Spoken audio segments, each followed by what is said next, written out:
Nagpakain po si Consulti Soy dahil birthday po niya nung nakaraan.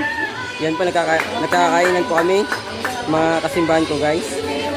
Tignan nyo naman yung pagkaluto. Mamantika at saka mataba-taba guys. So, talagang Sailor Lord na oh. Sailor Lord na ang labanan niya, no?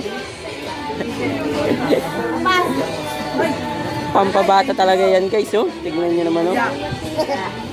Sailor Lord daw. Mapapasayo Lord ka sa adobo na yun, no? Ayun po yung may birthday si Consulti Soy. Happy birthday po siya.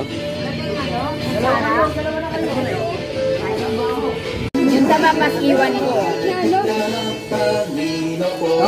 Kain pa tayo. Yung mga ano po ay huwag kakakasobrahan ano. Talagang mapapasayo Lord ka dito sa pagkain na ito guys. Puro taba yun. Si Lord.